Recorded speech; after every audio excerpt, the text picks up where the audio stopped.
আসসালামু আলাইকুম everyone, welcome back to my channel. আশা করি আপনারা সকল ভালো আছেন। আজকে আমি আপনারা সামনে লেগে আছি রমাদান স্পেশাল খুব কমন একটা রেসিপি। এটার নাম হলো গিয়া চানা বুনা। এই চানা বুনাটা সকলেও জানেন, তার বাদেও আমি জেলা চিনি ওলা আপনারা লগে শেয়ার করলাম। আশা করি আপনারাও ভালো পাইবা।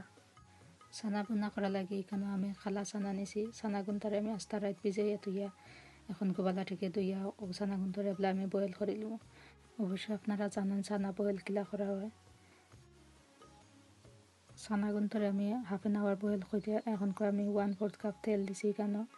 আর এখানে আমি রাখছি আলু, কাঁচামরিচ, তেজপাতা আর পেঁয়াজ।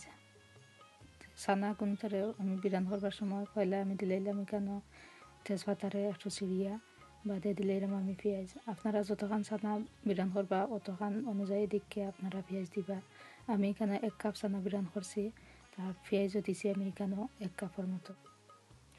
চানা বোনার মাঝে আমি মশলা দিবা লাগে এখানে রাখছি আমি মরিচ ছোটো চামচে 1 চামচ, লবণ, ধনিয়ার গুঁড়া, হলুদের গুঁড়া আর জিরার গুঁড়া সবটা আমি ছোটো চামচে 1 চামচ রাখছি। এখন আমি কাঁচামরিচ দিয়া আর বাদেও দিলাই মশলা গুছি।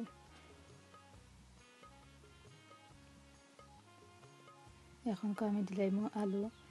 একটা আলুরে আমি বয়েল করে রাখছি আর একটা আলু এমনি ছোটো করে কাটতে রাখছি। তো ও আলু বুন দিয়া বাদে আর একটু লাড়িয়া দিয়া বাদে আমি এখানে আমি দুড়ায় ফোটা পানি দিলাই। দুড়ায় ফোটা পানি দিয়া গুড়িয়া রাখবো এখন 2 থেকে 3 মিনিটের মতো। 2 মিনিট বাদে এখন আমি দিলাইলাম চানা দিয়ে আমি ভালো করে চানা গুণ মিক্স করবো মশলা লাগে। এর বাদে আমি গুড়িয়া রাখলাম 5 মিনিটের মতো। আর এই সময় আমার চুলার আগুন একবারে লোর মাঝে থাকবো।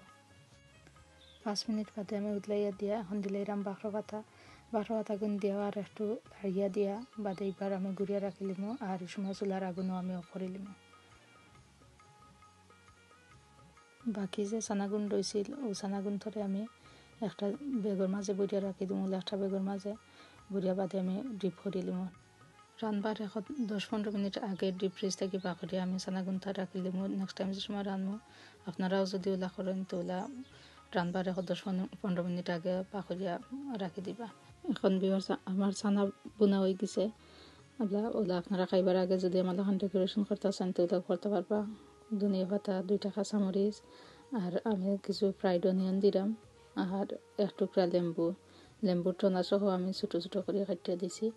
যদি আপনারা ভালো পান তো ওলা করতে পারবা, না করলেও কোনো অসুবিধা নাই। যেগুলো আপনারা ভালো পান ওগুলো সাজাইয়া খাইতে পারবা। তো কিলা লাগলো আমার রেসিপি আপনার কাছে আমার কমেন্ট করিয়া জানাইবা। আর যদি ভালো লাগে আমার চ্যানেলে একটা লাইক দিবা, শেয়ার করবা আর সাবস্ক্রাইব করবা। আর যদি কোনো প্রশ্ন থাকে অবশ্যই আমারে জানাইবা। থ্যাংক ইউ এভরিওয়ান, অত সময় আমার লগে থাকা লাগে। আসসালামু আলাইকুম।